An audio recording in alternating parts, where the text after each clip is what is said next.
My name's Ed Snowden. I'm 29 years old. I work for Booz Allen Hamilton as an infrastructure analyst for N.S.A. In Hawaii. What are some of the positions that you held previously within the intelligence community? I've been a systems engineer, systems administrator, senior advisor for the Central Intelligence Agency, solutions consultant, and a telecommunications information systems officer. One of the things people are going to be most interested in trying to understand who you are and what you're thinking is there came some point in time when you crossed this line of thinking about being a whistleblower to making the choice to actually become a whistleblower. Walk people through that decision-making process. When you're in positions of privileged access, like a systems administrator for these sort of intelligence community agencies, you're exposed to a lot more information on a broader scale than the average employee. And because of that, you see things that may be disturbing, but over the course of a normal person's career, you'd only see one or two of these instances.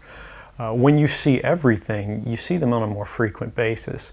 And you recognize that some of these things are actually abuses. And when you talk to people about them, in a place like this where this is the normal state of business, people tend not to take them very seriously and move on from them. But over time, that awareness of wrongdoing sort of builds up, and you feel compelled to talk about it. And the more you talk about it, the more you're ignored, the more you're told it's not a problem.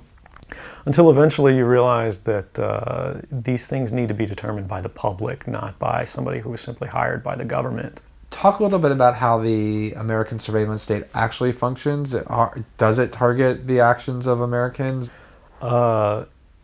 and the intelligence community in general is focused on getting intelligence wherever it can, by any means possible, that it believes on the grounds of sort of a self-certification that they serve the national interest.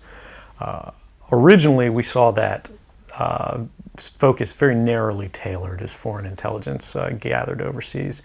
Now, increasingly, we see that it's happening domestically. And to do that, the N.S.A. specifically targets the communications of everyone. It ingests them by default. It collects them in its system, and it filters them, and it analyzes them, and it measures them, and it stores them for periods of time, simply because that's the easiest, most efficient, and most valuable way to achieve these ends. So while they may be intending to target someone associated with a foreign government or someone that they suspect of terrorism, they're collecting your communications to do so. Any analyst at any time can target anyone, any selector, anywhere.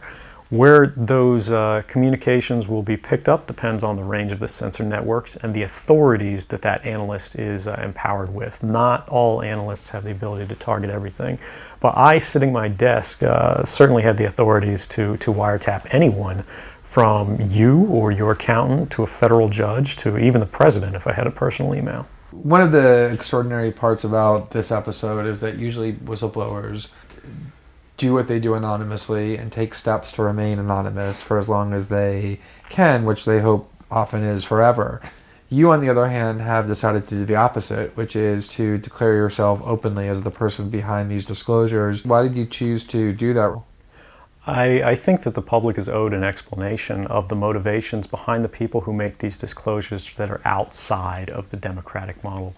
When you are subverting the power of government, that's a fundamentally dangerous thing to democracy. And if you do that in secret consistently, as the government does when it wants to benefit from a secret action that it took, it'll kind of give its officials a mandate to go, hey, tell the press about this thing and that thing, so the public is on our side.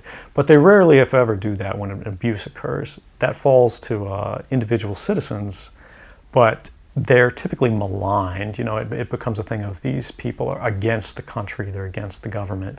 But I'm not. I'm no different from anybody else. I don't have special skills. I'm just another guy who sits there day to day in the office, watches what's happening, and goes, this is something that's not our place to decide. The public needs to decide whether these programs and policies are right or wrong. And I'm willing to go on the record to defend the authenticity of them and say, I didn't change these. I didn't modify the story. This is the truth. This is what's happening. You should decide whether we need to be doing this. Have you given thought to what it is that the U.S. government's response to your conduct is, in terms of what they might say about you, how they might try to depict you, what they might try to do to you?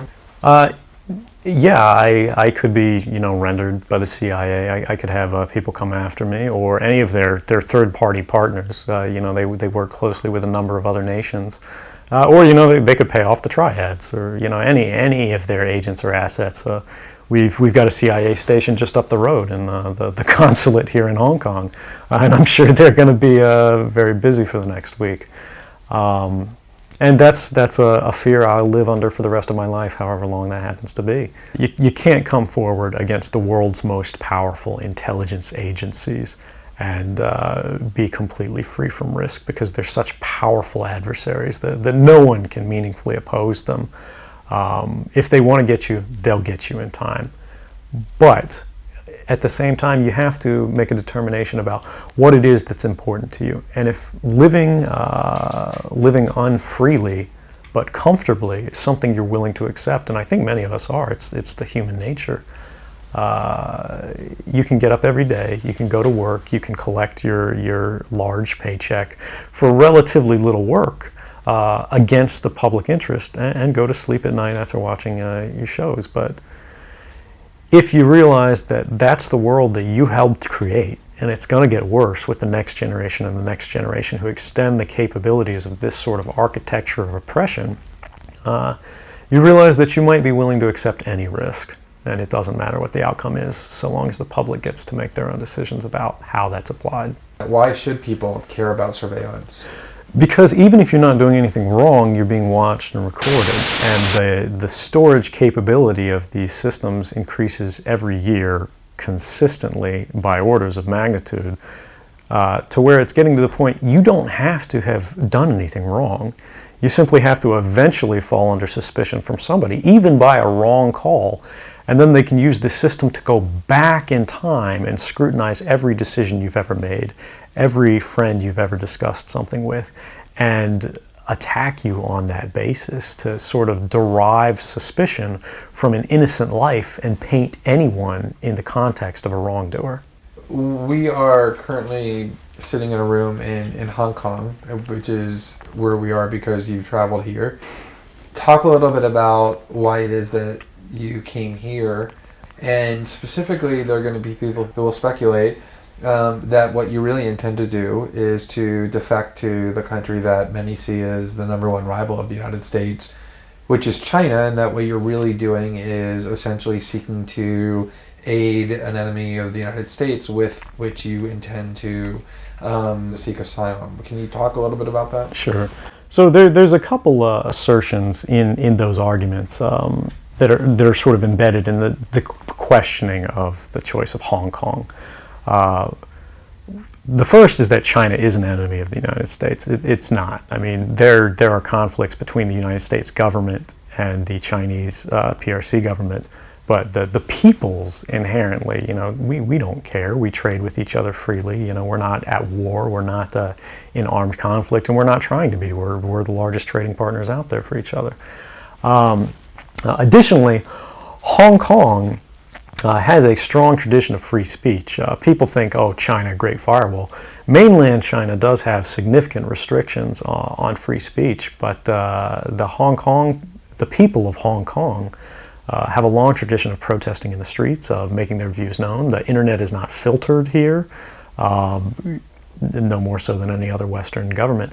And I believe that the Hong Kong government is actually independent in relation to a lot of other leading Western governments.